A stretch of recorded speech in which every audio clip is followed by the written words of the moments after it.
Yeah. I'll react if I had to. Put some things in the past too, and don't let them distract you, but react if you have to. Yeah. I'll react if I had to. Put some things in the past too, and don't let them distract you, but react if you have to. Yeah. React if you have to. Yeah. Don't know the time, yeah. Just know that I'm, one of a kind, What's on your mind, What hard to find, Beautiful mind, Still in my prime, Just know that I'm here.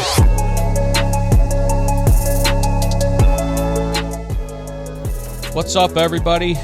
Pond Office Anonymous, episode 36. How'd we get here?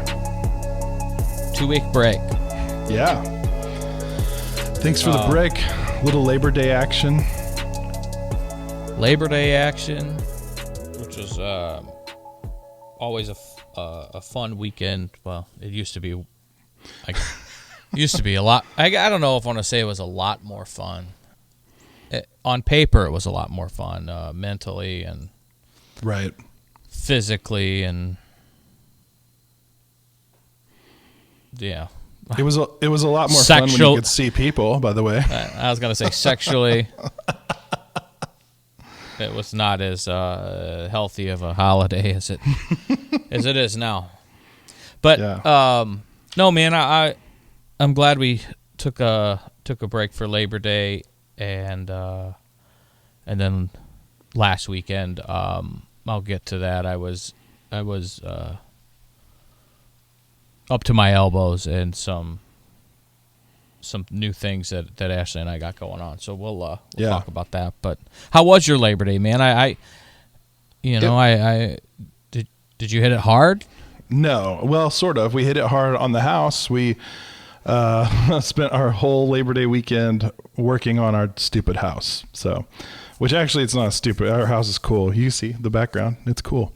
Yeah, that's a sick fucking living room. I love those windows, baby. Thanks. Yeah, but we were working in the basement, so we were gonna. Here's the deal: we were gonna go to the beach, and then instead we stayed home and worked on our house. That's called losing the coin toss. Yes, that's right.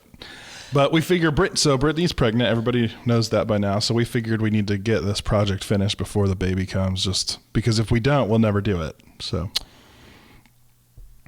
You guys are, I mean, you're big into your home. There's almost a like a social group that you guys have that, and you've done a documentary.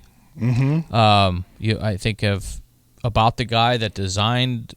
Talk about that a little bit for those that are we watching maybe on YouTube or see a picture. Yeah, my wife and I are big mid-century modern nuts, and so she was first, and she got me into it. And so we bought this house. We were going to move to St. Louis, but we found this house in Belleville that was sort of like our dream home. So Bell Vegas. We ended up staying, and once we decided to stay, we figured out how to be more invested in the community. And we met. Actually, that's how I met your sister. Was through. She loves to do her house projects, and they have like an Instagram, and Brittany does too. And so yeah, actually Britt hung out with your sister last night and another friend, and I stayed. My condolences. Yeah, and I stayed home and played guitar and cooked a ribeye on the grill. So it was nice. Now that's a fucking Friday night. Yep. And yeah, man. So. Now, I did do a documentary about the guy who built the house here. He's one of the main mid-century modern designers for this area. And Channel 9 in St. Louis, their PBS affiliate, has done some stuff about him too. So his name's Charles King. So cool, man. Yeah. It's on Amazon Prime if you want to look it up. It's just called King. Yep. Awesome. Well, you guys get your projects. You guys do a lot of. She's oftentimes got your ass working around the house. I've noticed that. It's true. She's kind of cracked the whip on the projects. Mm-hmm. So yeah, man. We didn't finish it. It's a lot to do. Our basement is almost 2,000 square feet by itself. So it's pretty crazy. So Nice. we still have to lay flooring and stuff and get my Bob Vila on. Yeah. Well, I love those windows, and if I had windows like that, the neighbors would get quite a show, because Blessed Sacrament's right behind us, right? Isn't that I the church fucking that's here? baptized. That's where I was baptized. Yeah. So if I can look through the window and see it right now. And Yeah. thank God for the trees, because otherwise everybody at Saturday Night Mass would be getting a show. Yeah. You guys never mind. I was going to say something dirty. I don't want to. That would be disrespectful. Moving on. Yeah. I was baptized at Blessed Sacrament, and that fucking building's still staying. Beautiful church. And Oh, it's gorgeous. Yeah. Except for 6 a.m. when the damn bells went off and woke me up. Oh, well. It gets. I've gotten hammered there a couple times for a couple different weddings, and also a couple funerals. So, Blessed Sac runs deep in my veins, and as does Belleville.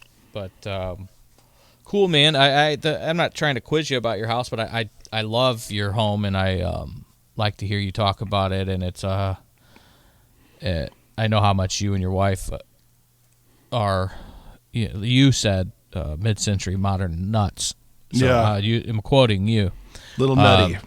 Yeah, and I know that my sister and her husband are kind of in the same. They're nuts, I can tell you that. But I guess they're in the same boat. So last weekend,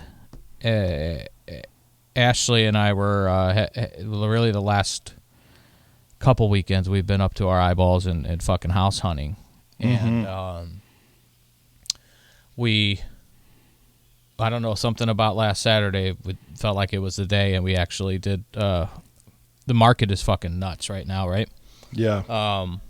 Interest rates are super low, and there's reasons we're a year to 2 years outgrown our townhouse, and as Charlie gets older, the house begins to shrink. Mm-hmm. So we've been looking. Some things happened, and the interest rates are so low, and if we were looking to buy a house and do this again in 5 years, it's probably not the best time to buy. From what I've been told, I'm no, real estate fucking HGTV mogul, but we're looking for a home that's probably gonna kind of be it.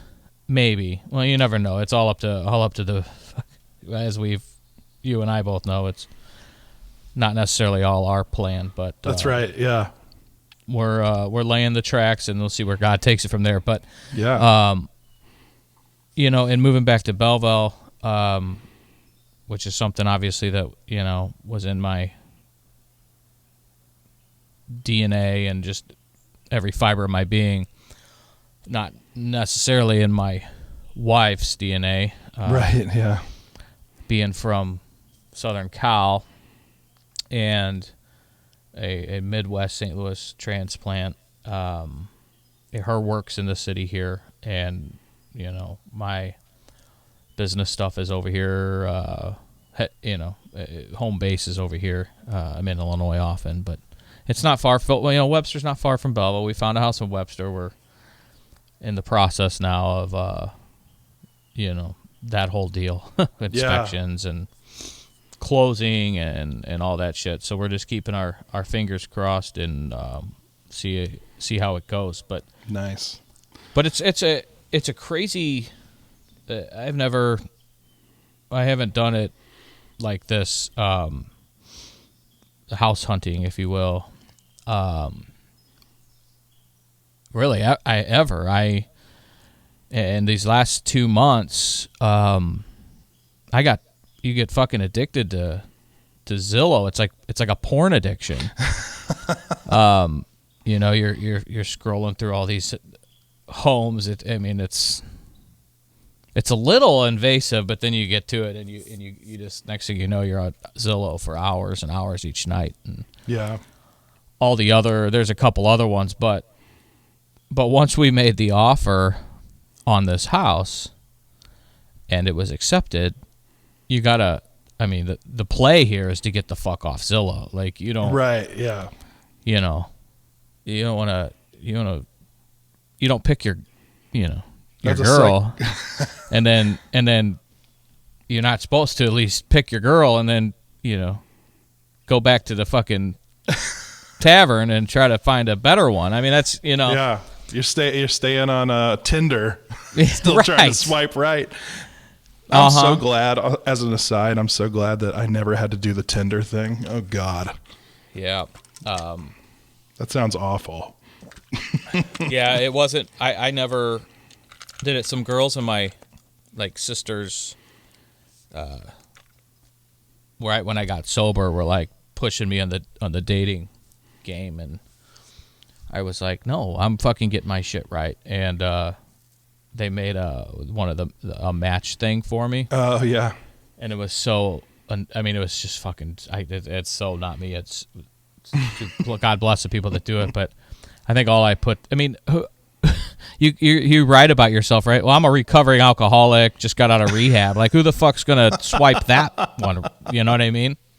Yeah. I did remember I said I'm more of a lazy river guy than I am a tidal wave guy. But I think I did that for like the free trial, and then it was just I would log on to it once a week, and it was just I felt it just wasn't the way that I'm comfortable meeting a girl. So I just went back to the bar and started chasing around bartenders. Like, it's in fact, I felt my comfort zone, baby. Until I found what's her face at church, and then that's all she wrote. Probably maybe where I should have been hunting. Hunting, that's a bad term. Sorry, I just pissed off all the feminists there. But anyway, so yeah, breaking this Zillow, addiction. I get pick your phone up, and you're like, automatically your thumb wants to go right to Zillow, and you can't do that. So yeah, back to porn it is. And when in doubt, just go back to the smut. That's the saying. But speaking of houses, Jeff, like one of the and to kind of get into what the fuck this whole podcast is about, we both fell in love with this house, right? That we've had an offer accepted on. We're not. The race isn't over, but we got a comfortable lead. Just don't blow a tire, and we're going to take the checker flag. This is a NASCAR reference. But I look back, to the place I'm in now. I've been here for 6.5 years since I got out of rehab, and it'll be sad leaving it. Like, I've told the story before. When I got out of rehab, I was in St. Louis, and I immediately went to my mom's and stayed on her couch, which she thought would be for like a night or two, and she'd cook some dinner. Nobody knew what to do, right? I didn't. And I had a house back in Belle Ave where my roommate was living, and it was time to. Everybody's fear was I'd go back there and it'd just be my roommate drinks a lot, and that's his thing. It's not. So it wasn't his fault that I was drinking, but they didn't want me to go back into my mom was cradling like an egg. It wasn't a healthy environment for me to go back to newly sober if I was going to be successful and stay the course in recovery. So I 1 week turned into 2, and I'm now at my mom's for 2 weeks, and I start talking to my buddy. He's like a brother, my roommate, and I'm like, we can get rid of this house, but I don't want to put you out. And so him and I start, he was like, no, I understand completely, and found himself a place. And as I was doing that, I was like, well, where am I gonna go? I'm not gonna, 30 years old, I can live with my mom. Although, she was making it kind of hard to leave, doing my laundry and cooking for me and doing all those things. But eventually I can't. So I couldn't live with my mom, but I decided to move next door. There you go. So, I was waiting. It was about a month in. I had been at my mom's for about a month, and all was good. I mean, I had a room. I was just sleeping on her couch, and Bristol was with me, my dog, that my mom treats better than me. And the townhouse that is next door to my mother's became vacant, and I jumped on it. And after I had signed the paperwork, really, I had realized what the address of this fucking place was, and it was my father's birthday, February 20th, so 220 was my address. I'm like, shit, man, this is, I believe in that shit. Pretty sure, you believe in that shit, and it really hits you. So I, was all in, and I have been, and then, in the past 6+ years comes Ashley and Charlie and through these walls. But so this place, yeah, it'll always be pretty sacred. But the big realization for me is the place that I was talking about there. I had the roommate, the house that we had to get rid of. Good old East Belle Avenue. My mom called it, and some of my friends called it. Some of my girlfriends, friends that were girls, right? Called it Hell Avenue, East Hell Avenue, because it turned into quite the fucking shithole as I downward spiraled for 22 months, I'd say, after my old man died. And looking back from that place to where I was and the way that I was living to now at the home stretch of Ashley and I purchasing our first home together, that's got a big fucking front and backyard, with Charlie, and it's an older home, but not to sound like a fucking chick here, it's a beautiful fucking house, man. Yeah. And to recognize the contrast, it really hits me. The first emotion I have is I'm just so fucking grateful for God first, because without God, I'm not sober. And then, second, I'm so grateful for my sobriety, and what my sobriety and my recovery story has been able to do in my life, and how it's been able to drive in my life. The most important thing is what my sobriety's been able to fix and relinquish in my life. I've been able to unlock and break away lots and lots and lots of fucking chains, man.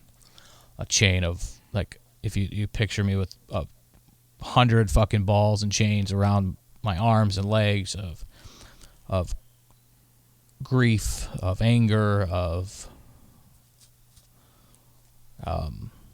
physical health, mental fucking health is,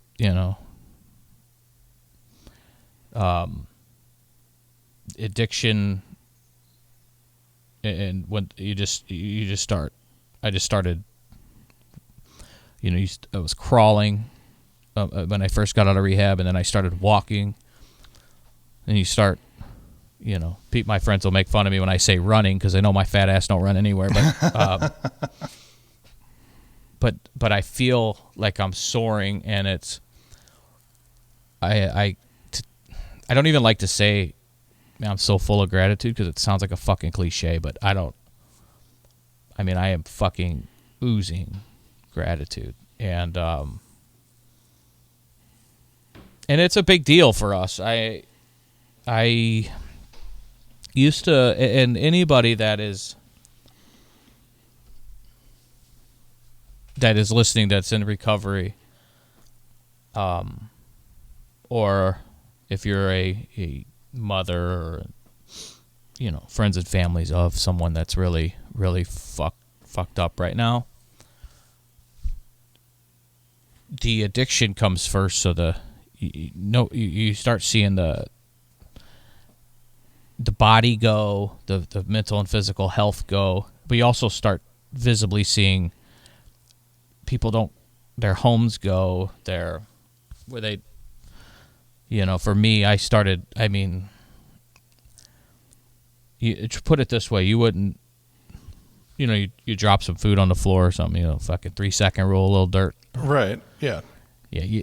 You wouldn't, you wouldn't do that at the house. When I finally vacated it just let it go. I went from never sleeping in a bed, literally passing out on a floor or the couch, one of those two spots, a couple times on the floor in the bathroom. But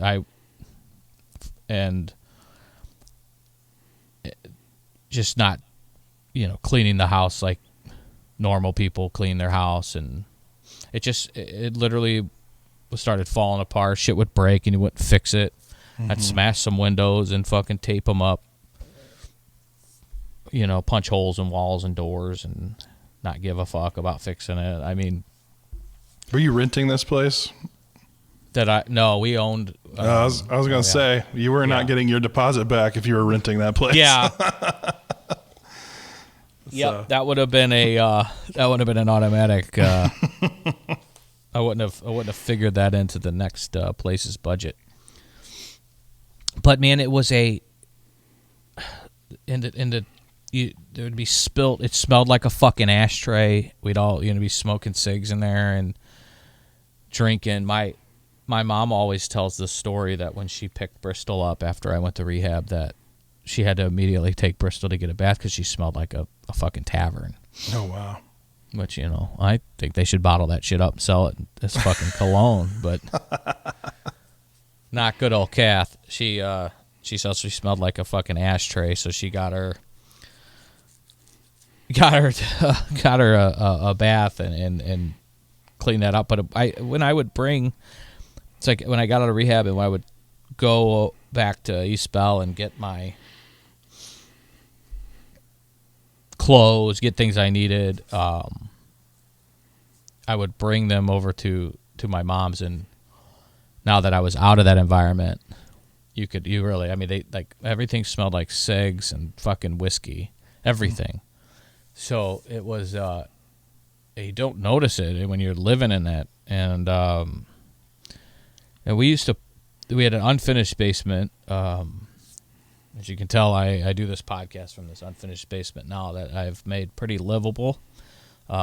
Started taking some things down that I've had up. Yeah, I was going to say it looks different. We're just filling a box every time I can because it's the D-Day of moving is approaching. And have you started throwing anything out? You're kind of a hanger on of some. You like to hang on to stuff, don't you? Yeah. How did you know? You just fucking busting chops. I'm not quite a hoarder yet. My grandma Tootie, man, and my grandfather. You can ask my older sister about this. They kept on to some shit, and so it's a little bit genetic. But now I see fucking Charlie like not wanting to throw things away because they're sentimental. Oh yeah. And I'm like, oh shit, here we go. He's got the bug. But I hang on to quite a bit of fucking memorabilia and stuff that fills shoe boxes up of shit that is important. You could throw that Trump shit away, though, right? You're breaking up. You're breaking up. I don't have any Trump shit.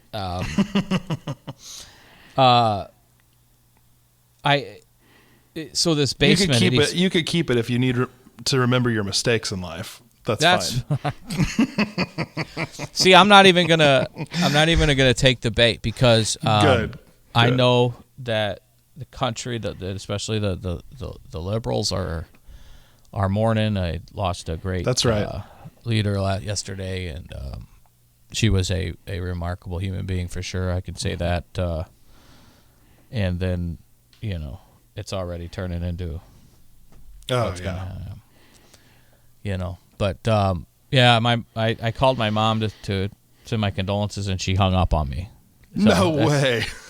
She thought I was just gonna, be rotten about it, and I wasn't. I was sincerely trying to be nice because her and Ash, they all. I mean, I don't know.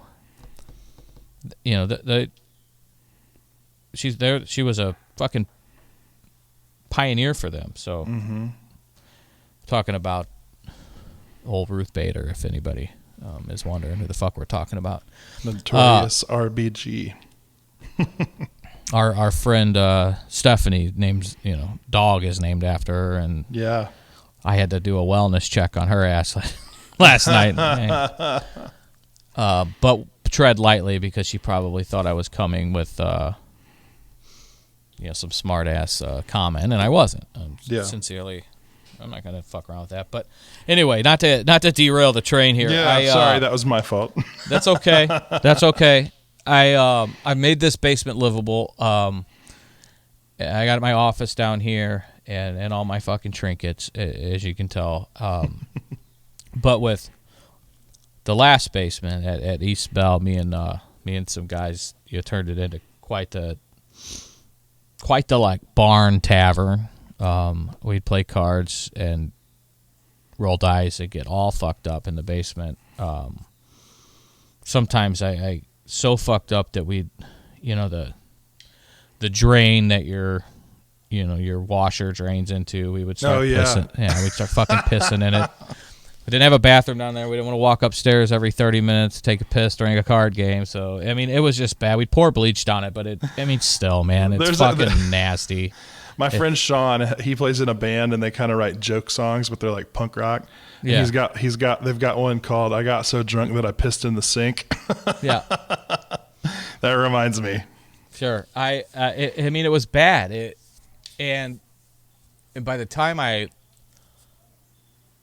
got sober and I had to go back there to get things and clean all my shit out of there, it was hard each time to go back. Each time as I had a span of 3 months to be able to do this, and so a buddy of mine helped. I gave him some like old dresser set that was actually pretty nice. It wasn't a fucking meth house that was deemed what do they call it, inhabitable or whatever the fuck, dilapidated. It wasn't quite. It wasn't at that point.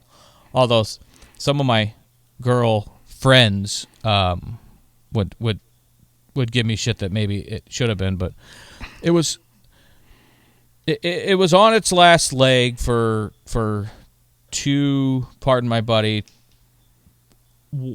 full blown fucking alcoholics that, and for speaking for myself, didn't give a fuck about anything, besides getting drunk. And I would wake up in the morning and my drink because I never go to bed without a cocktail.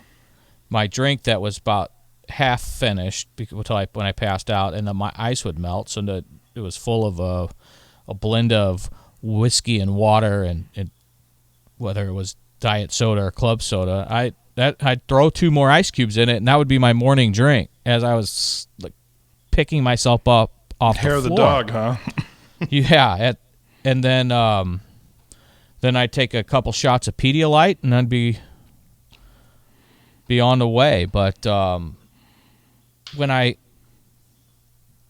look back at how fucking bad that I'm letting it get. That's interesting, because if you said you take a shots of Pedialyte, like you had to make plans for your life after, like you planned your life around getting wasted. Oh, 100%. Yeah, no, that's a good point, Jeff. Yeah, I would have, a couple things in my fridge. It was Friday's pizza,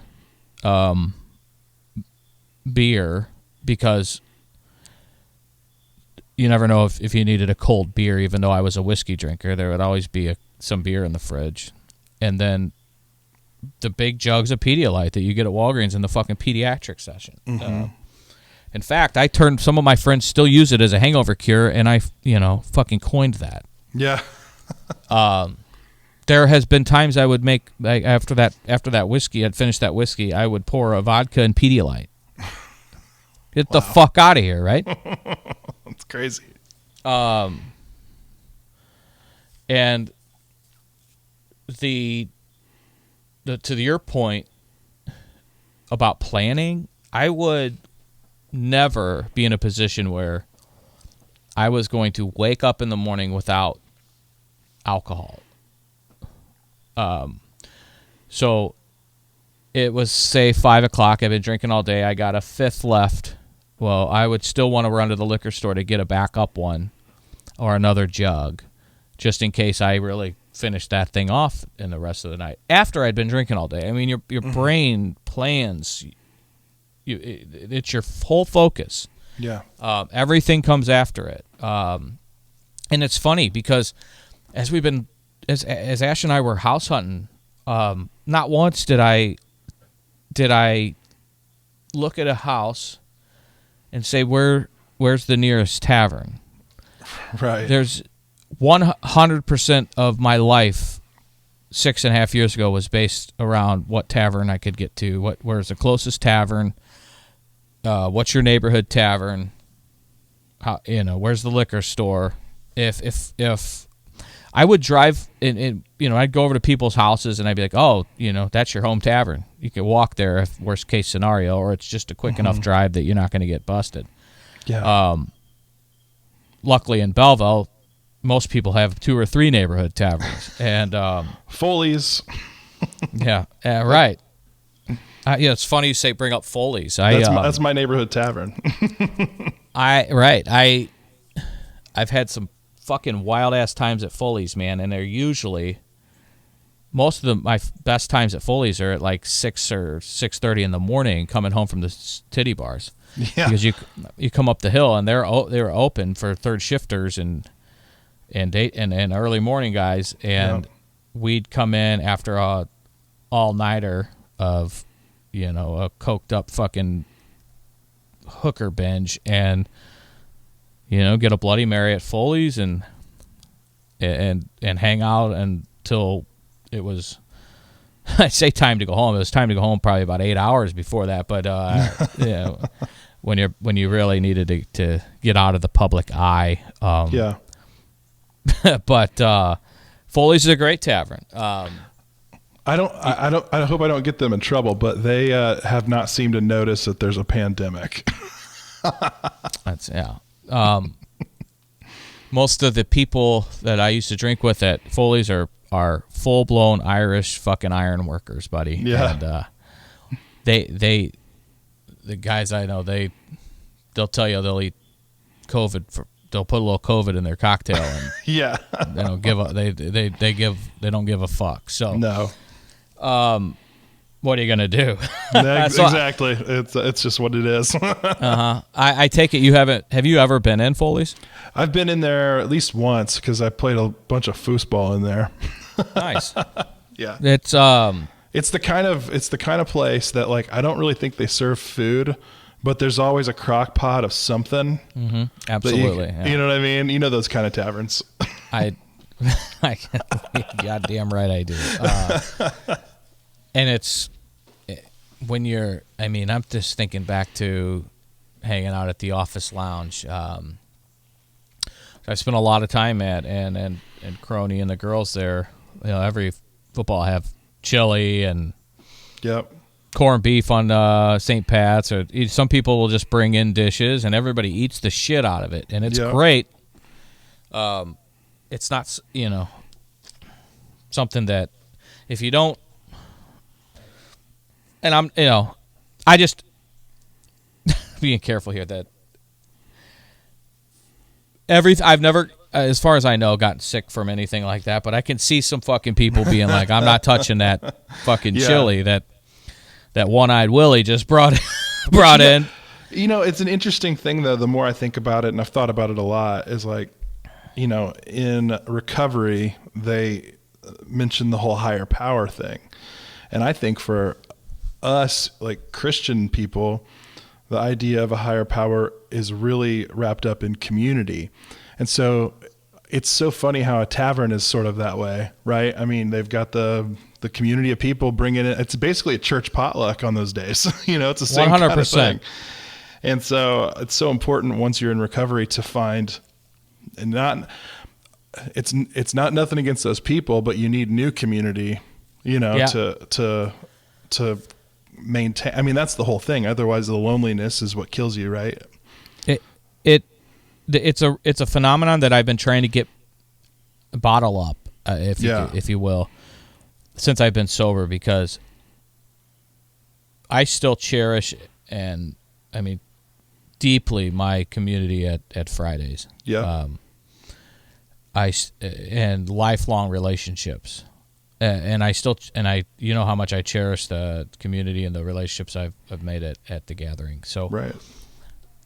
And I've sat and talked with Matt about this quite a bit, both of them, and there's a ton of similarities too. Yeah. When people go sit and hang out at a tavern and you get to know everybody and people from the town, and it is that's a big fucking piece of it. So I mean I think the gathering, they try to do bar church, and then I was trying to consider doing a core group up at Fridays, or I started going up there on Monday nights for this Pondos Anonymous thing, and there's something there, and I'm still trying to tap into it too. Yeah.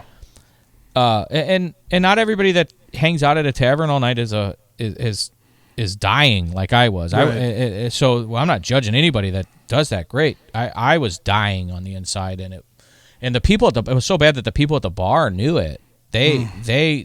Nobody embraced my fucking going to rehab more than them. And I'm not saying, just to get pawned off a fucking shit show up after 8:00. Let's fix that problem. No, it was out of legitimate fucking concern. And right. And I still think about Kathy every day that ran Fridays, and she, had passed away right at the beginning of COVID from a stroke, and her daughter and their family and the owners of Fridays and everybody that, I mean, I've known there since I was fucking 15, 16 or however old. And right.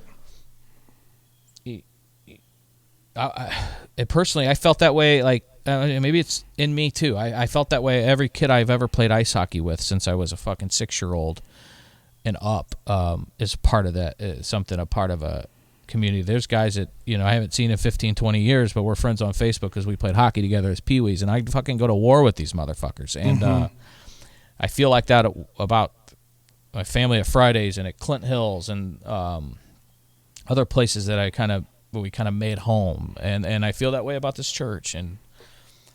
And now I feel that way about the community here in Webster, just the same way I do about fucking Belleville. I get pretty freaking righteous about this shit, and you hit the nail on the head. It is about community, and I had a great support system when I got out of rehab of people that listened. I was going to group therapy 3 times a week, outpatient. I'd go for an hour each day 3 times a week, so like Tuesdays, Thursdays, and Saturday mornings was critical. I highly advocate for that. Anybody that I help out, try to advise outside of, on the other side of rehab, is to work that program and never stop until they're well on their way. But you're right, man. you couldn't be more right about the community aspect of a tavern and what that really looks like, and how similar it is to why people join a church, because they're also, they want to be a part of a community and not be, I mean, a lot of people, that's why they move. If they move to a new town, a new house, in a new neighborhood, and they don't know anybody, you go sit at a fucking bar, or you go to the church, and so it's I guess the common denominator to what you said, it sounds like it's people, whether they like it or not, a huge majority of us, all of us need community, and you can find it sometimes in. I'm not saying bars are the bad place. You could find it in bad places if you've been outcast and bullied the fuck out of your whole life, and next thing you know, we could go down to a bunch of rabbit holes here, but I the reason the taverns came up is because I don't think I'm articulating well enough. The freedom to look for a home with Ashley and not, be concerned about what bar I could walk to is something that I didn't experience, and it's laughable how big of a role that played in my life when I was moving around. Even in college, you lived in a different apartment each year, and can I get to Jillian's in a fucking minute? Can I get to Tumble in a minute? Yeah. Where's the liquor store? I had it mapped down even in Champaign that Champaign stopped selling booze at midnight, and Urbana stopped at 2 a.m. So I had, if it was after midnight, I had to drive a couple blocks, because I lived right on the fucking border. Yeah. But I had that down to a fucking science. And so talk about dictating, your life. I still, as I talk about it, am like, what the fuck, man? It's insanity. I will say the new house is still within walking distance of Olive and Oak, and good, nice. It's like really close. It's closer to the O&O pizza side. So okay. I'm going to try to make the rule, Jeff, that if I'm going to go up to O&O for pizza, that I got to walk back and forth so I can burn some of those cows. Good call. I got to tour the new place the other day. I haven't been in there. I hadn't been into the new one yet. It's awesome. Pretty fucking sick, ain't it? Yeah, I saw that, and I saw the event space and blah, blah, blah. And if we get Jen Hinkle on this podcast, we need to just go on site and do it right there. It's going to happen, man. She said she'll be ready soon. She's great. She's a great person. We tell them we'll start doing the podcast up there all the fucking time. Yeah. We'll sit there and drink well-being and go for a couple burgers. Yeah, exactly. I still haven't had an Olive and Oak burger. I got to make that happen. Get the fuck out of here, man. I know. Don't say that out loud. What a failure at life you are. Jeff. I know. I keep hearing nothing but good things. Just grab some and take them home for you and Brittany. My friend Dave is a vegetarian, but he will break that to get an Olive and Oak burger.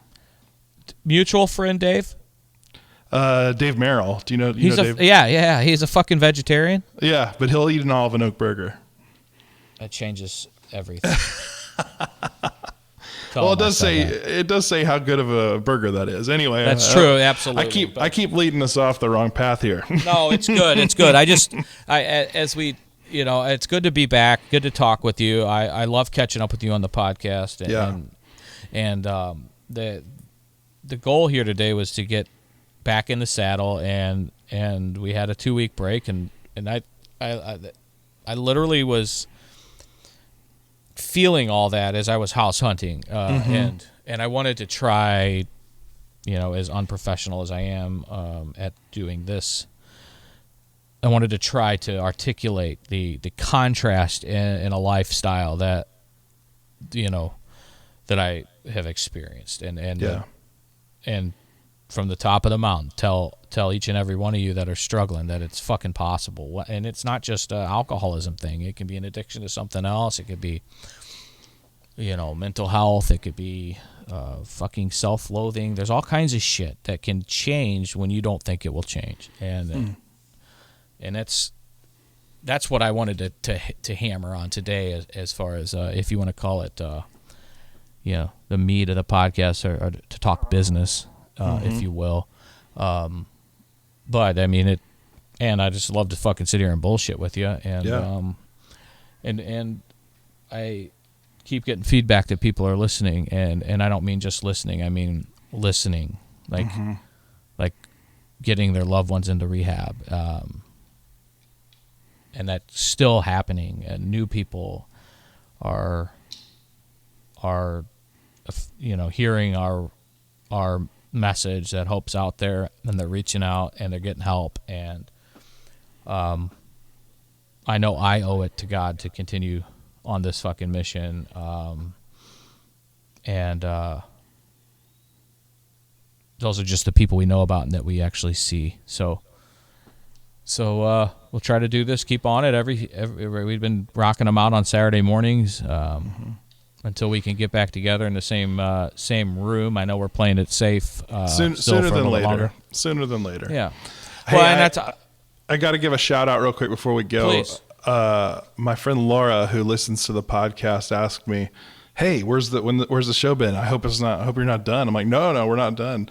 So she listens to it with her son Jacob. He's special needs, but he loves to listen to it, and because he loves it when you swear.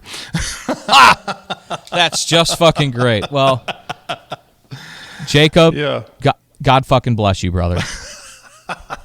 and you too, Laura. That's started. I got terrified for a second when you said that her son loved to listen to it, and then I'm glad that's why he likes to listen to it. Well, that's good. You tell her hello and thank you for being our eighth listener. Yeah, no, Jeff. So it's always the thing, man. And I'm conscious. Ash was asking me if we've talked about doing it. Yeah, if we talked about doing it live together, and I said, Ash, Jeff and I are just friends.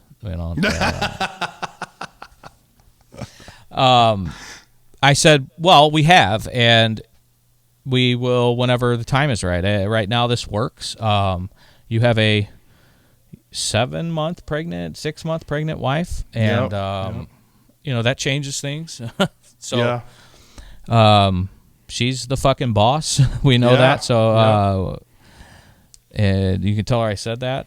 Of course. And we don't want to. Right now, this works. So, but whenever it.